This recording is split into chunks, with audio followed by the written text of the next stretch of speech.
ঈদ তো অনেক দিনই হয়ে গেল, কিন্তু আপনাদের মাঝে ভিডিওটাই শেয়ার করা হলো না। ঈদে না আনন্দ করতে করতে কর্মব্যস্ততায় সবই যেন ভুলে গেলাম। তাই একটু হলেও দেরি করে হলেও আজ এসেছি আপনাদের মাঝে আমার ঈদের দিন কেমন ছিল সেটাই শেয়ার করতে। আসসালামু আলাইকুম, কেমন আছেন সবাই? আলহামদুলিল্লাহ আমি অনেক ভালো আছি। আপনারা যে যেখানে আছেন নিশ্চয়ই ভালো আছেন। সকাল সকাল আব্বুর এই মাটির ঘরে চলে আসছিলাম, সেখান থেকেই দিনটা শুরু করলাম। তা মাটির ঘরে কে কে থেকেছেন বলবেন তো? আমার এই শ্বশুরের মাটির ঘরে এতটা শান্তি, এই হাজার গরমের ভিতরে কি আর বলবো। যাই হোক, হাজার হলেও তো গৃহিণী, সকাল সকাল সবার সাথে রান্না করে যেতেই হয়। যদিও আমার বড় গুরুজনরা কিন্তু অনেকেই আছে, কিন্তু তারপরেও সেখানে তো পার্টিসিপেট করতেই হয়, তাই না? বাড়ির বউ বলে কথা। যাই হোক, এই মাটির রান্নাঘরটা এত শান্তি কি বলবো। হাজার গরমে মাটির ঘরে যে কতটা শান্তি তা যারা আগে ছিল তারাই জানে। এখনকার দিনে কিন্তু মোটেও আর মাটির ঘর পাওয়া যায় না।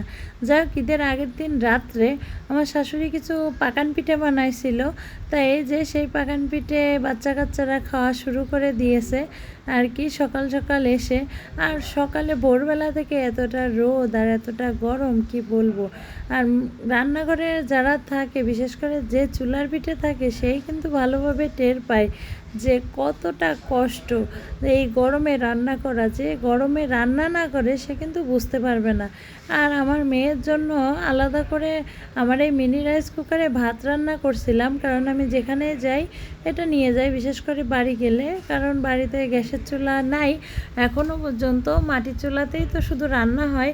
আর ঈদের দিন সকালে কর্মব্যস্ততা বিভিন্ন কারণে সেটা হয় না, সেজন্যই আর কি আমি ওই মিনি রাইস কুকারটা নিয়ে যাই। আর ঘরে এসে দেখি আমার বাপজান সুন্দর মতো মেকআপ করছে। মানে বোনেরা আর কি মেকআপ করবে, সে একে তো মাশাল্লাহ মাশাল্লাহ অনেক সুন্দর। তারপরেও তার foundation, face powder, eyeliner, lipstick সব কিছুই দেওয়া লাগবে। যদিও সে অনেক ছোট, অনেক কিছু বোঝে না, কিন্তু বোনরা, ওই বড়ো বোনরা দিচ্ছে, সেই পুলকে সেও দেখেন রেডি হয়ে গেছে। তাই সেটাও ক্যাপচার করে নিলাম, আসলে খুবই ভালো লাগছিল। আর বাচ্চাদের দেখে মাশাল্লাহ বলতে কিন্তু একদমই ভুলবেন না, কারণ আপনার মাশাল্লাহ বলাতে আপনি হয়তো ভালো নজর দিবেন, কিন্তু অনেকে আছে কুনজর দেয় বা বদ নজর দেয়, যেটা বাচ্চার জন্য কিন্তু অনেক ক্ষতিকারক। তারপরে শেষে সে মুখে ব্লাশনও দিচ্ছে, যদিও হাত দিয়ে দিচ্ছে, হাইলাইটার, ব্লাশন, মানে তার কোনোটা মিস নেই। আমি বলছিলাম বলে আবার হাসছিল। এখন বাড়িতে গেলে বাচ্চা কাচ্চারা যখন পিছন পিছন থাকে, দেখতেও না এতটা শান্তি লাগে কি বলবো। বলছিলাম না, ছেলেটা লিপস্টিকও দিচ্ছে, দেখেন বোনদের দেখে লিপস্টিকও দিচ্ছে। যাই হোক, তাকে অল্প স্বল্প করে সান্ত্বনা দেওয়ার জন্য দিচ্ছে, আবার সে ভালো করে ঠোঁটে যেতে লাগে সেজন্য প্র্যাকটিসও করে নিচ্ছিল। আসলে বাচ্চা তো বাচ্চাই, নিষ্পাপ মন, তার কি সমাজের এত কিছু ধরাছোঁয়ার ভিতরে থাকে বলুন তো? মোটেও থাকে না।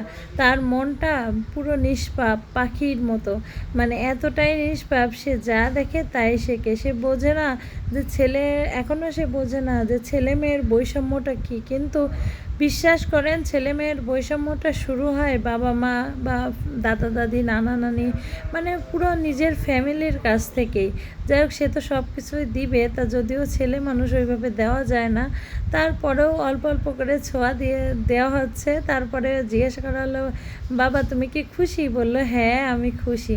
আর এই যে তারপরে আমার মেয়েও গোসল করে, এই যে মাশাল্লাহ, সে নেল পালিশ দেওয়ার জন্য দেখেন কি সুন্দরভাবে বসে আছে। সচরাচর সে কিন্তু এরকম শান্ত থাকার মানুষ না, কিন্তু সাজুগুজু করার বিষয়ে মেয়ে মানুষ বলে কথা, সবাই শান্ত থাকতে পছন্দ করে, তাই সেও পছন্দ করলো। তারপরে যে কোরবানির ছাগল জবাই করা হয়ে গেছিলো। তারপরে গ্রামে, যেহেতু শহরের মতো ওরকম না, আশেপাশের ভাই ব্রাদার যারা থাকে বা মুরব্বী যারা থাকে, একটু এক্সপার্ট থাকে, তারাই কিন্তু এসে করে দেয়। তাই এখানেও তার ব্যতিক্রম না। এই যে সকাল সকাল নামাজ কালাম পড়ে এসে সেও লেগে গিয়েছে। আসলে গ্রাম আর শহরের ভিতরে অনেক পার্থক্য থাকে। শহরে সব কিছু কিন্তু টাকার বিচারে হয়, কিন্তু গ্রামে এখনও কিছু মানুষ আছে, সব কিছু কিন্তু টাকার বিচারে হয় না, মানবতা মানবতা বলেন আর সরলতা, যেটাই বলেন না কেন তার ভিত্তিতে অনেক কিছুই হয়। যাই হোক, আশেপাশের কোনো মানুষ বিপদে পড়লে গ্রামের মানুষ কিন্তু এখনও ছুটে যায়, কিন্তু শহরের মানুষ কিন্তু ছুটে যায় না। পাশের বাড়ি কি বলবো, পাশের ফ্ল্যাটেও যদি হয় তাও কিন্তু এক ফ্ল্যাটের দরজা খুলে পাশের ফ্ল্যাটে টোকা দেয় না। কি আপুরা ঠিক বলেছি না বলেন তো? আপনাদের সাথে কথা বলতে আমার সত্যিই খুব ভালো লাগে। আমার ভিডিওটা যদি আপনাদের একটুও ভালো লেগে থাকে তাহলে প্লিজ লাইক কমেন্ট শেয়ার করতে ভুলবেন না। আর আমার ভিডিওটা খারাপ লাগলে অবশ্যই কমেন্টে জানাবেন। আর ইউটিউব থেকে দেখলে তো সাবস্ক্রাইব করতে ভুলবেন না। ফেসবুক থেকে দেখলে অবশ্যই ফলো বাটনটা প্রেস করে দেবেন, যাতে আমার ভিডিওগুলো আপনাদের কাছে দ্রুত পৌঁছতে পারে। আপনার একটু ছোট্ট উৎসাহ আমার জন্য অনেক বড় অনুপ্রেরণা হয়ে থাকবে। আর ভাগ্যের কি মিল দেখুন, দুই বোনের ঈদের জামার কালারটা কাকতালীয়ভাবেই ম্যাচ খেয়ে গেছে। মানে কি আর বলবো, যাই হোক, বড়টা যা করবে ছোটটাও তো তাই করবে, এটাই স্বাভাবিক। তাদের সম্পর্কগুলো এভাবেই সারা জীবন থাকুক, এটাই দোয়া করব। তা আমার মেয়ে আর এই যে আমার ভাসুরের মেয়ে ছেলে, এদের সাথে যে ছেলে তো ওর সাথে ম্যাচিং খায়নি, কিন্তু দুই বোনের ড্রেস কালার সব কিছুই ম্যাচিং হয়ে গেছে। দেখে যে কী আনন্দ লাগছিল। আর ওই যে বললাম, গ্রামের মানুষরা সবাই এগিয়ে আসে আশেপাশে থেকে। এই যে চাচিরা এরা সবাই কিন্তু এগিয়ে আসছিল, হ্যাঁ, যে হচ্ছে বুড়ি পরিষ্কার করতে হবে, এই যে চর্বি। তাই দেখুন, চর্বিগুলো সুন্দরভাবে তারাই কিন্তু পুকুর থেকে পরিষ্কার করে দিয়েছিল। যদিও আমার যাও সাথে করেছে, আমি অতটা করিনি, খুবই কম, কিন্তু হচ্ছে আমার যা আর সবাই মিলে করছিল। আমি এইদিকে ছিলাম আর ওরা ওইদিকে ছিল। আমার শাশুড়ি পাশের কয়েকজনের কাছ থেকে এই যে কিছু পাঁচমিশালি মাছ নিয়েছে, বাইন মাছ, কই মাছ, তারপরে টুকটাক ট্যাংরা মাছ, এরকমই। মানে তারা জালে মারে খালে বিলে থেকে। এই মাছের যে কী স্বাদ কী বলবো। আসলে স্বামী কী জিনিস, আমার শ্বশুর কিন্তু এগুলো খেতে খুবই পছন্দ করে, তাই সে আগে থেকে তাদের বলে রাখছিল। কিন্তু ঈদের দিন এত ঝামেলার ভিতরেও না, সে কিন্তু তার স্বামীর জন্য ঠিকই মাছগুলো নিয়েছিল। আসলে স্বামী বা স্ত্রীর কোনো বয়স লাগে না, স্বামী স্ত্রীর সম্পর্কটাই অন্যরকম। কি আপুরা ভাইয়ারা ঠিক বলেছি না বলেন তো? আমার তো মনে হয় ঠিকই বলেছি। আর আগে বিয়ের আগে যখন মেহেদি দিতাম চাঁদ রাতে, কি তার আগে কি ঈদের আগের দিন দিয়েই বসে থাকতাম, কাজই পেতাম না মনে। আর এখন সারাদিন কাজকর্ম করে বিকেলে যদি কেউ হাতে মেহেদি দিয়ে দেয় তবেই হাতে মেহেদিটা দেওয়া হয়, আর যদি না দিয়ে দেয় তাহলে নিজের আর মনে চায় না মেহেদিটা দিই। মানে সময় এর সাথে সাথে সব কিছুই জীবনের পরিবর্তন হয়ে যায়। এখন মনে হয় আমার মেয়েটা যদি একটু হাতে মেহেদি দেয়, কি আমার স্বামী যদি খুশি থাকে, পরিবারের সবাই যদি খুশি থাকে, আমি এমনিতেই খুশি।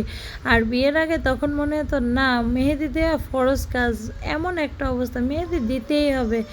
যতই যাও ঝড় বৃষ্টি তুফান যাই হয়ে যাক না কেন, অবশ্যই মেহেদি দিতে হবে। যাই হোক, আমার ভিডিওটা আপনাদের কাছে কেমন লাগছে প্লিজ আপনারা জানাবেন কিন্তু। আর আমার বন্ধু হয়ে সবসময় আমার পাশে থাকবেন।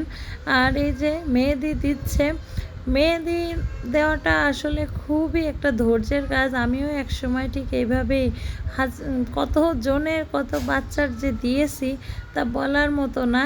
কিন্তু সময়ের সাথে সাথে সব কিছুই পরিবর্তন। আজ আমার নিজেরই কিন্তু মেহেদি দিতে ভালো লাগে না, তাও আর কী বলবো বলুন। যাই হোক, আমি তো বিকেলবেলা শুয়েছিলাম, শুয়ে মানে ঘুমন্ত ছিলাম না। তারপর আমার যা এই যে পাশে এই ভাগ্নিটাকে ডেকে নিয়ে আসছে, যে আমাদের দুইজনের হাতে মেহেদি দে। গতবার ওর কষ্ট হয়ে গেছিলো বলে এবার দুইজন ফিট করছে, ওর হাতে একজন আমার হাতে একজন। যাই হোক, তাই আমার হাতেই দিয়ে দিচ্ছিল। আমি তো মহা খুশি। তা আমি বলছিলাম আমার যদি ঘুম আসে তাহলে তুমি কিন্তু একটু দেখে নিও, হ্যাঁ, ল্যাপটাই যেন না যায়। হ্যাঁ, কারণ মেহেদি দিতে প্রত্যেকটা মেয়েই কিন্তু অনেক ভালোবাসে। কিন্তু তা আজকের মতো বিদায় নিলাম, দেখা হবে